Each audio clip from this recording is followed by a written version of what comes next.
मित्रांनो, समजा तुम्हाला मंथली रेग्युलर इन्कम हवा असेल, समजा 10,000 हवा असेल, 20,000 हवा असेल, 30,000 हवा असेल, तर हे पॉसिबल आहे म्युच्युअल फंडच्या माध्यमातून. म्युच्युअल फंडमध्ये SWP नावाचा एक फीचर असतो. SWP म्हणजे काय? Systematic withdrawal plan. ओके, जसं SIP एक पद्धत आहे म्युच्युअल फंडमध्ये इन्व्हेस्ट करण्याची, तसंच मित्रांनो SWP एक पद्धत आहे म्युच्युअल फंडमध्ये इन्व्हेस्ट केलेले पैसे विड्रॉ करण्याची. SWP ने काय करतो, आपण दर महिन्याला एक स्पेसिफिक अमाऊंट म्युच्युअल फंडमधून विड्रॉल करतो. ओके, आपल्या बँक अकाउंटमध्ये. मित्रांनो, SWP बद्दल युट्यूबवरती खूप सारे अफवा आहेत, खूप सारे मिसलिडिंग इन्फॉर्मेशन तुम्हाला बघायला मिळेल. त्याने तुमचा फायदा तर सोडा, तुमचं नुकसानच होणार आहे. पण मला नकोय की तुमचं नुकसान व्हावं, म्हणून मी काय करणार आहे, SWP ची योग्य पद्धत तुम्हाला शिकवणार आहे. मित्रांनो, व्हिडिओ सुरू करण्याआधी चॅनलवर नवीन असाल तर चॅनलला सबस्क्राईब करून द्या, कारण व्हिडिओ खूप इंटरेस्टिंग होणार आहे. म्हणून काय करा, व्हिडिओला लाईक पण करून द्या. ओके, चला व्हिडिओला स्टार्ट करूया आपण. मित्रांनो, आता समजा तुम्हाला 10,000 रुपये मंथली हवे आहेत SWP च्या माध्यमातून. ओके, तुम्हाला काय पाहिजे, तुमच्या अकाउंटमध्ये दर महिन्याला 10,000 रुपये आले पाहिजेत. तर त्यासाठी तुम्हाला काय करावं लागेल, तर मित्रांनो सर्वात आधी तुम्हाला एक फंड जमा करावा लागेल. तो फंड म्हणजे कितीचा असावा, तो फंड असावा 10 लाख रुपयांचा. फक्त 10 लाख रुपये तुमच्याकडे हवेत. 10 लाख रुपये असतील तर तुम्ही महिन्याला 10,000 रुपये मिळू शकतात. ते कसे, आता आपण बघूया. आपण असं एक्झाम्पल पकडतोय की तुमच्याकडे 10 लाख रुपये आहेत आणि ते पैसे तुम्ही हायब्रिड म्युच्युअल फंडमध्ये, कोणत्याही हायब्रिड म्युच्युअल फंडमध्ये इन्व्हेस्ट केले. ओके, आणि तुम्ही काय चालू केली, SWP चालू केली. ओके, चला आता स्क्रीनवर जाऊया आपण.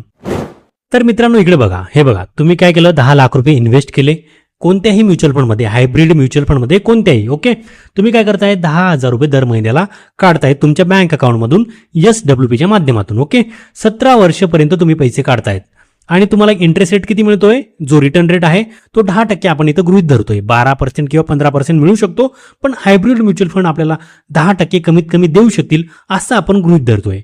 आता इथं बघा, तुम्हाला टोटल इंटरेस्ट मिळतोय 11 लाख रुपये आणि तुमची फायनल व्हॅल्यू शिल्लक राहते 68,000 रुपये. अशा प्रकारे तुम्ही म्युच्युअल फंड SWP च्या माध्यमातून 10,000 रुपयांची मंथली इन्कम जनरेट करू शकतात, मिळवू शकतात. ओके, अशा प्रकारे तुम्हाला युट्यूबवरती शिकवलं जातं. पण मित्रांनो, ही पद्धत जी आहे माझ्यानुसार एकदम चुकीची आहे. ते कसं, आता मी तुम्हाला दाखवतो. मित्रांनो, वर्स्ट केसमध्ये तुम्हाला 8% इंटरेस्ट रेट मिळाला. कारण का, mutual fund are subject to market risk. बरोबर, तर मी काय केलं, कॅल्क्युलेट केलं. आता कॅल्क्युलेटरवर मी क्लिक केलं तर इथं बघू शकतात आपल्या जे फंडची व्हॅल्यू शिल्लक राहते ती 0 रुपये शिल्लक राहते. लक्षात येत आहे तुमचा टोटल इंटरेस्ट मिळतो तुम्हाला 5,72,000. ओके, आणि पण फंडची व्हॅल्यू इथं काहीच शिल्लक राहत नाही, तुमच्या फंडमध्ये काहीच शिल्लक राहत नाही. आणि इनफॅक्ट तुम्ही 17 वर्षापर्यंत पण ही अमाऊंट काढू शकत नाही. आता इथं बघा, मी काय करतो, इथं 14 वर्षावर क्लिक करतो, 0 रुपये. 13 वर्षावर करतो. तुम्ही फक्त 13 वर्षापर्यंत इथं पैसे काढू शकतात, तेव्हा तुमच्या फंडची व्हॅल्यू शिल्लक राहील 72,000 रुपये. ओके, तर ही जी पद्धत आहे ही योग्य आहे, पण तेवढी चांगली नाहीये जेवढी मी तुम्हाला शिकवणार आहे. ओके, चला आता पुढे जाऊया आपण. मित्रांनो, आता आपली योग्य पद्धत काय आहे, आपलं चुकतं काय ते आधी समजून घ्या. हे बघा, आपल्याला इंटरेस्ट रेट मिळतोय 10%, पण आपले पैसे आपण जे विड्रॉ करतोय ते 12% करतोय. ते कसं, हे बघा, 10 लाख रुपये आपण एका वेळेस इन्व्हेस्ट केले, पण आपण वर्षाला किती काढतोय, 1,20,000 काढतोय. म्हणजे आपण 12% पैसे विड्रॉ करतोय, पण आपण रिटर्न किती पकडतोय, 10%. त्याच्यापेक्षा जर कमी मिळाला तर आणखी आपलं नुकसान आहे. पण आपली विड्रॉ अमाऊंट ही काय, रिटर्न पेक्षा जास्त आपण पैसे काढतोय. तर ही सर्वात पहिली चूक आहे आपली. ओके, पहिला रूल, आपल्याला काय करायचंय, रिटर्न अमाऊंट पेक्षा जास्त पैसे विड्रॉ करायचे नाहीयेत. आपली रिटर्न अमाऊंट किती होते, आता 10 लाखाला गुणिले 10% किती होतात, 1 लाख. 1 लाख वार्षिक रक्कमपेक्षा आपल्याला जास्त पैसे काढायचे नाहीत. आता 1 लाखला डिवाइड 12 करा तर किती येतं, 8,333. राईट, 8,333 येतं. बरोबर, तर 8,333 पेक्षा आपली अमाऊंट जी विड्रॉ अमाऊंट आहे ही जास्त असायला नको, एवढी गोष्ट लक्षात ठेवा. आता कॅल्क्युलेट करूया आपण 8,333 प्रमाणे. आता इथं बघा मित्रांनो, मी काय केलं, 8,333 टाकलं. ओके, 17 वर्षासाठी इथं आपण करतोय 10% इंटरेस्ट रेट. कॅल्क्युलेट. मित्रांनो, इथं पूर्ण गेम चेंज झाला आहे. आता बघा, मी काय केलं, 8,333 जसं मी सांगितलं तसं. ओके, 17 वर्ष 10% इंटरेस्ट रेट. ओके, इथं बघा 9 लाख रुपये आपले शिल्लक राहत आहेत.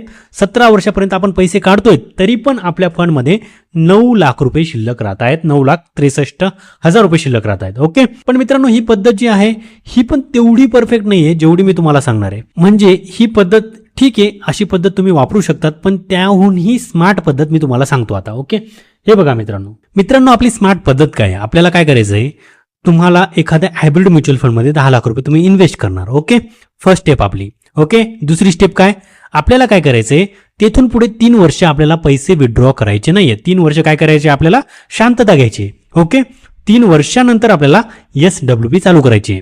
समजा तुम्ही 10 लाख रुपये एखाद्या हायब्रिड म्युच्युअल फंडमध्ये इन्व्हेस्ट केले. ओके, तुम्हाला 10% रिटर्न रेट मिळाला, तर तुमचे 3 वर्षात किती होतात, 13 लाख रुपयांच्या आसपास. तर आता काय करणार आहे आपण, 13 लाख रुपये झाल्यावर आपण 10,000ची म्हणजे 8,333 रुपयाची SWP चालू करणार आहेत. हे बघा मित्रांनो, आता मी तुम्हाला कॅल्क्युलेशन दाखवतो. कॅल्क्युलेशन काय आहे, 13 लाख रुपये आपण इन्व्हेस्ट केले, म्हणजे 10 लाख इन्व्हेस्ट केले, त्यानंतर 3 वर्षानंतर आपले 13 लाख रुपये झाले. 13 लाख झाल्यावर आपण काय केलं, SWP चालू केली. SWP कितीची चालू केली, 8,333 रुपयाची. ओके, 17 वर्ष आपण 8,333 रुपये काढले. ओके, 10% रिटर्न रेट आपल्याला मिळाला. तर कॅल्क्युलेशन केलं आपण, तर 29 लाख रुपये, जवळजवळ 30 लाख रुपये आपल्याला इंटरेस्ट रेट मिळाला. ओके, रिटर्न रेट मिळाला. तरी आपल्या फंडची व्हॅल्यू 17 वर्ष पैसे काढूनही 26 लाख रुपये शिल्लक आहेत आपल्या फंडमध्ये, जवळजवळ 25,94,000. तुम्ही बघितलं, जेव्हा आपण 10 लाखावरच SWP चालू केली, तेव्हा आपल्या फंडची व्हॅल्यू किती होती, 9 लाख रुपये. आपण एक स्मॉल चेंज केला. आपण काय केलं, फक्त 3 वर्ष थांबलो, 10 लाख रुपये इन्व्हेस्ट केले, तर आपली 13 लाख अमाऊंट झाली. आपण काय केलं, त्यानंतर SWP चालू केली. SWP किती चालू केली, 8,333. आपला रूल काय होता, 10% आपल्याला जास्त पैसे काढायचे नाहीयेत. त्यानुसार आपण काय केलं, 8,333 रुपये काढले. ओके, आणि 17 वर्षापर्यंत आपण पैसे काढले, तरी आपल्या फंडची व्हॅल्यू शिल्लक आहे 26 लाख रुपये. ही आहे योग्य पद्धत SWPची. मित्रांनो, ही जी प्लॅनिंग आहे, ही प्लॅनिंग युलिप प्लॅन किंवा अनेक इन्शुरन्स प्लॅनपेक्षा बेटर आहे. ओके, असे इन्शुरन्स प्लॅन जे तुम्हाला रिलेटिव्ह किंवा तुमचा रिलेटिव्ह एजंट कोणी बँकवाले चिपकून जातात, त्यापेक्षा ही प्लॅनिंग बेटर आहे. तो सर्व घोटाळा आहे. ते कसं, हे बघा, ते तुम्हाला काय लालच देतात, तुम्हाला दर महिन्याला एवढे पैसे मिळतील आणि एवढ्या वर्षानंतर तुम्हाला एक मोठी रक्कम पण मिळेल. तो सर्व घोटाळा आहे. त्या झाशामध्ये तुम्हाला यायचं नाहीये. तुम्ही जर स्मार्ट असाल तर ही पद्धत तुम्ही फॉलो करा. तुमच्याकडे 17 वर्षानंतर 25 लाख रुपये पण असतील आणि दर महिन्याला तुम्ही 8,333 रुपयाची सॅलरी पण घेऊ शकतात. ओके, तर मित्रांनो, अशा प्रकारे तुम्ही ही पद्धत फॉलो करा आणि अशा प्रकारे तुम्ही SWPच्या माध्यमातून रेग्युलर सॅलरी मिळवा. ओके मित्रांनो, आजच्या व्हिडिओमध्ये एवढंच. व्हिडिओ आवडला असेल तर व्हिडिओला लाईक करा, कमेंट करा, शेअर करा. भेटूया पुढच्या व्हिडिओमध्ये. धन्यवाद.